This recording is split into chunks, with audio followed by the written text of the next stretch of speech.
It's time for City Beat, your source for all the latest news on the City of Thompson. Only on 102.9 CHTM, your radio station. Good morning and welcome to City Beat here on 102.9 CHTM. My name is Stuart Walter and my guest today, as is most days on City Beat, Mayor Dennis Fenske. Good morning. Now, today is the most wonderful day of the year for parents and teachers everywhere, not always so much for students, but it's the first day back to school. So welcome back to all the teachers and students as they get into their daily routines, and just a few reminders here to start out for them. Absolutely, and again, took the words out of my mouth. It's the happiest day for parents for sure, not so much for students. But from a safety perspective, from the students, we'd like to encourage them to again, as for years and years, look both ways before you cross the street. Don't be distracted. For the older kids with the phones and the headphones, make sure that you're aware of your surroundings. We've had too many instances where kids have walked out into traffic because they've been distracted with earphones or something else. So from that perspective, make yourself visible to drivers, and which leads us into drivers. Drivers, there's obviously going to be a lot more foot traffic in and around the school zones, so please slow down, observe the reduced speeds, and also be aware of students who may not be using the crosswalks, who may be distracted or dart out between parked cars or whatever. So make sure that you slow down and that the kids can get safely to and from school. And moving on now to our favorite topic on this show, City Council. Bi-weekly meetings started up again on Tuesday. It wasn't Monday because that was Labor Day. The first thing, which is the same thing that happened at the last meeting, there were certificates of appreciation handed out. Who were they handed out to this time, and why were they being recognized? So basically there were three sets of certificates handed out. One in regards to participant for the Canada Games, our only Thompson representative who competed in the high jump event. Secondly, another grade 6 student who won a Scholastic Award that Thompson had also won last year, but did a very good job in commenting on a certain number of topics within a time frame, and so that was nice to see.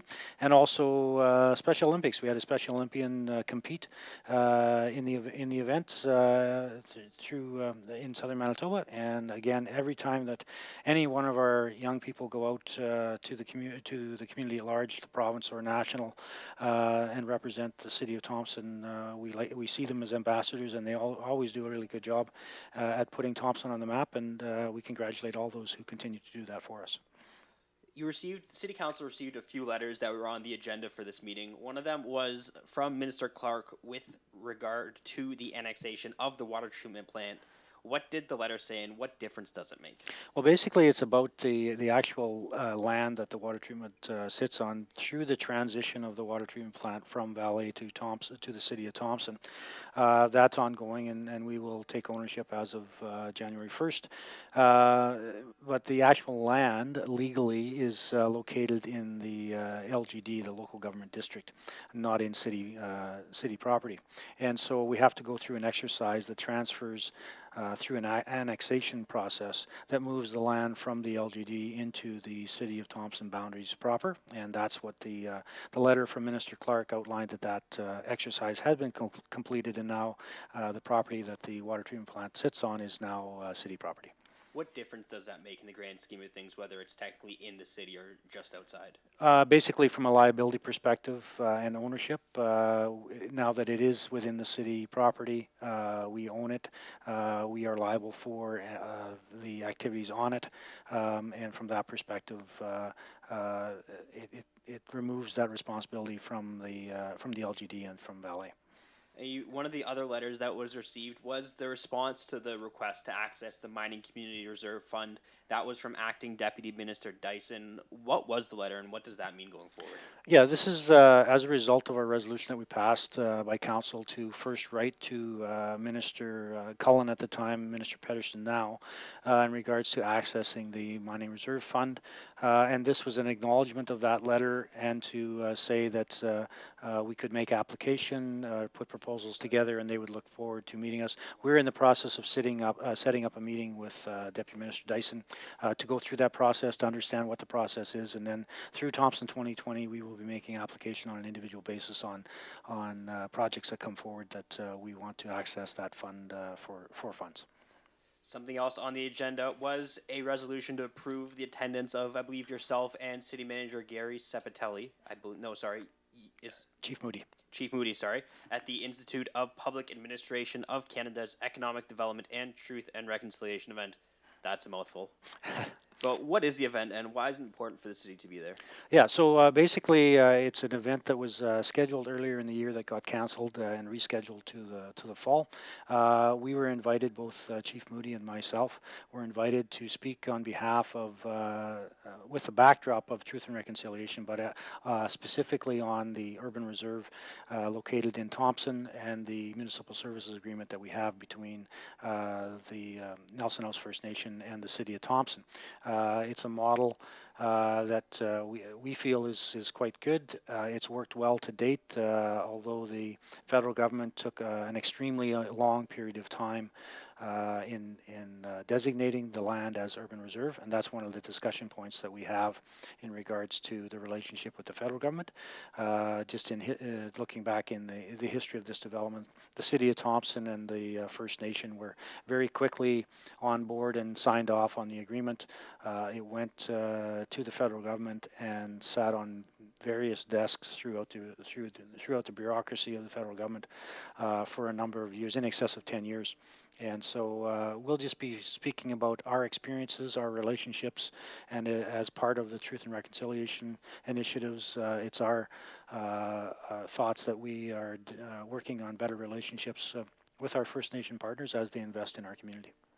And then another thing that was voted on and approved was the sponsorship of the Manitoba Mining and Minerals Convention. Why was it important for the city to be a sponsor yet again?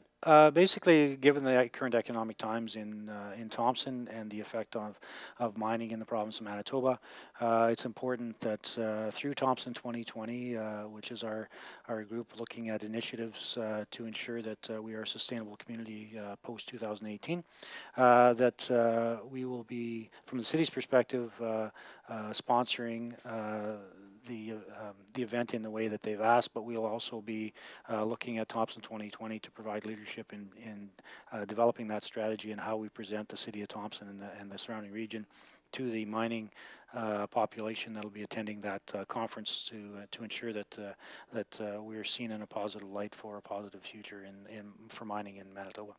Why was it important for the city to be at the gold eye level as opposed to a lower level? I know there was some discussion in council about that. Yeah, that's basically what we've been in the past. It's a $500 contribution. So whether it was $500 or $250, in the big picture, it's a sponsorship to an event that we should be at, and we will enhance that by looking at a strategy and how we interact with the convention itself. Moving on, it's still construction season here, still a lot going on. Could you provide us with some updates on the different projects? Sure, I'm happy to announce that the multi-use paths located on Princeton Drive are currently being paved as we speak. The preparation for paving in the Selkirk area is being done. Paving will be commencing shortly. Currently, Campbell Drive, there is a detour in that area because we are actually paving that intersection, so be aware of that.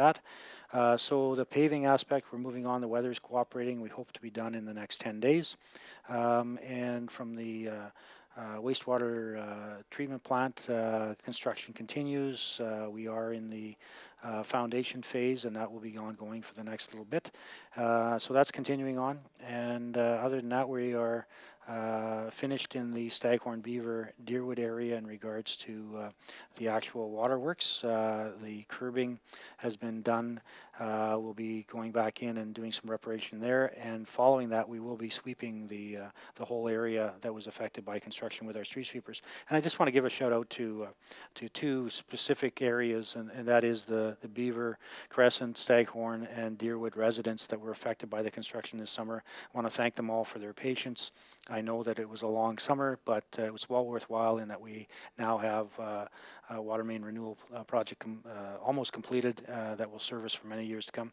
And secondly, the businesses located in and around Selkirk Avenue.